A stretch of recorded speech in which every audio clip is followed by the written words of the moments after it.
Hey, fellow babies, welcome back to Pachter Factor on SIFTD.net. If you're watching real time as a Patreon patron or a YouTube subscriber, thank you very much.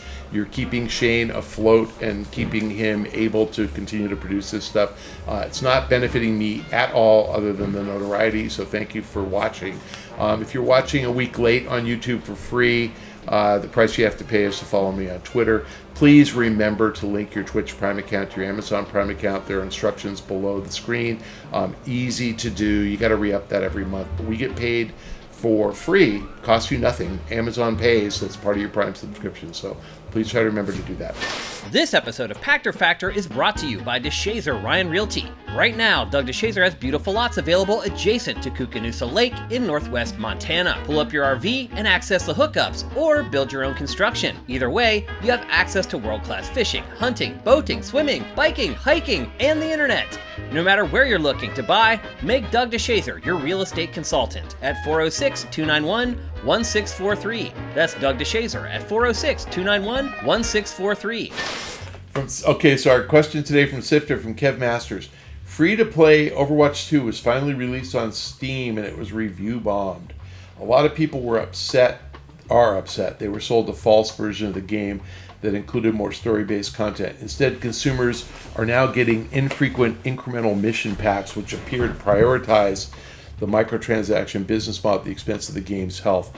Was going free-to-play a huge mistake for Overwatch 2? Is there any way for Blizzard to return to the good graces of fans?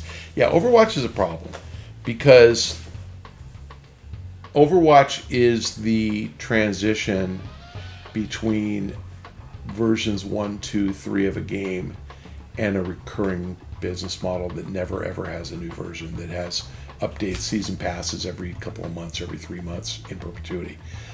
So I think that the problem that Overwatch has is it's not innovative enough of a game to prompt a sequel. You can always add more characters. Obviously, you can add different classes, and you can add new characters and that's really the smartest way to run the game. So if you start out, I remember how many, 12. I can't remember how many there were in the first launch. But if you can add 12 characters a year, and I would say what a month, and get people striving to get that character and make it earnable, free to play. There's a way to get it, or shortcut, buy goodies, and you can shortcut your progress to capturing the character. And each year, the new character in a different class is better than the other ones. Then people will keep trying to upgrade and upgrade and upgrade, and that's how you keep people coming back. So that's the model, and I think that Overwatch 2 started with a plan that it would be a premium AAA title they would sell you for $70, and I think they realized far along in the development that it wasn't that good and that they couldn't sell it to you for $70.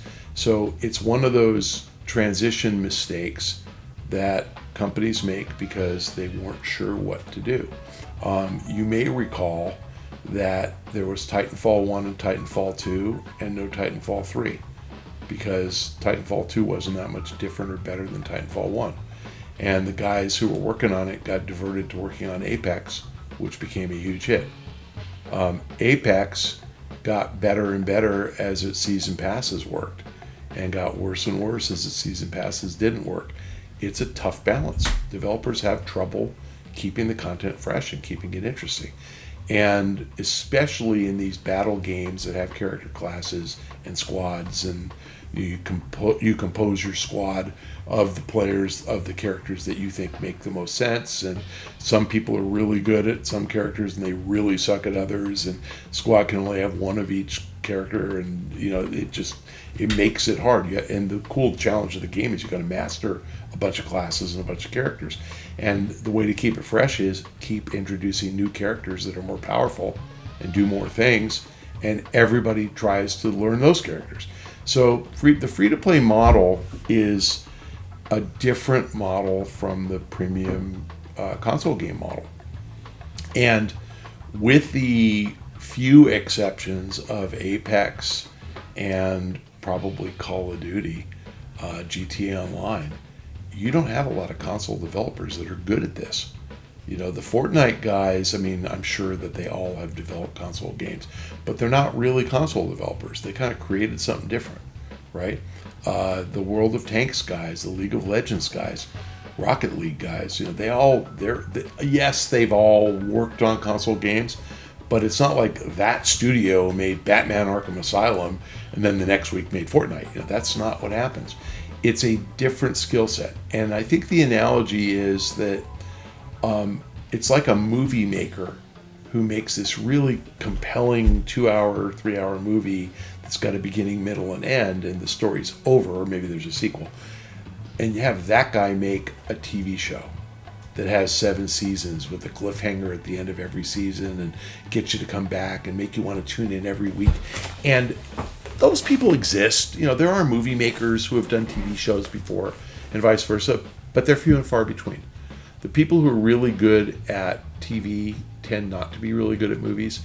It's the same thing for free-to-play, that the skill set is, the experience has to be more bite-sized. I mean, I think League of Legends, you know, what's a session? 15 minutes. No, it's long. They are longer than that? Yeah, some long League of Legends matches will last almost an hour. Really? A quick. I played it for a while. Maybe it's just I sucked. It's you can't even finish the game in 20 minutes. The first 20 minutes are set up so that you can't finish it in 20 minutes. Yeah. Well, that's good. That actually explains the staying power.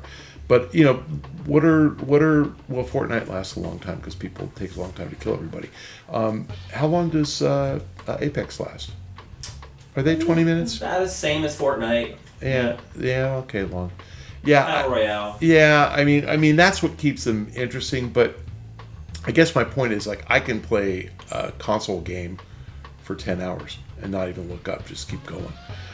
It's just a different experience. So different experience requires different skill set, and there are people who have the skills to do both. I would say the Overwatch team is learning, but they're not great at it. And as I said, I think Overwatch 2 was greenlit as a premium game and changed over to free-to-play during the development. So the answer to your question is it's not going to be as good as a AAA $70 title because it just wasn't made to be that. And it's going to get review bombed. And yeah, you know, they want more story, and you can do more story. I mean, but I think the guys who are really great at this are the guys with season passes.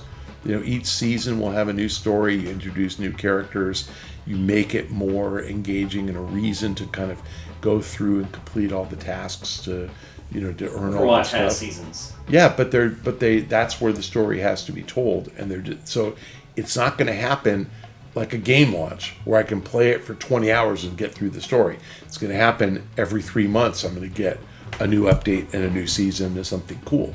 So that's why I said people were sold that they get more story-based content, but it's not. A free-to-play game is going to have 5 years of content.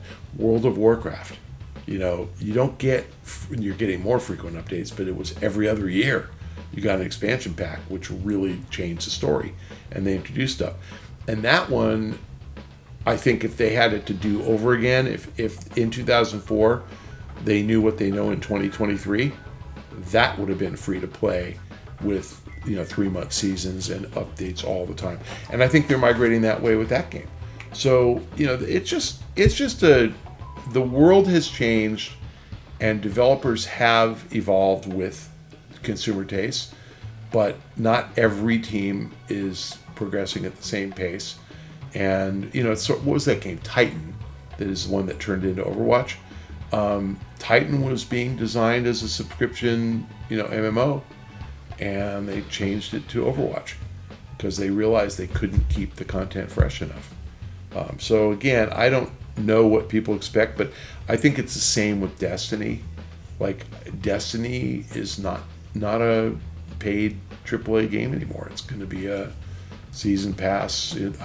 Will there be Destiny 4, 5, 6, 7? I don't think so. I think it'll go forever. And again, I think that the Bungie guys have figured it out. I mean, I actually think that they're good. But this is hard to do. So, is there any way for Blizzard to return to the good graces of fans? Yeah, keep making games like Diablo. Yes, Blizzard's great. And I gotta say, they tinker around with mobile and they do pretty well with that. Like Diablo Immortal's pretty fun. I mean, again, I feel like I'm just mashing my screen to beat things, and I played it for about 2 hours and got tired of it. But I could see if I got hooked, I understand that it actually is a good game. Thanks for joining us on Pachter Factor on SIFTD.net. We are hopeful you're watching this real time as a Patreon patron or a YouTube subscriber.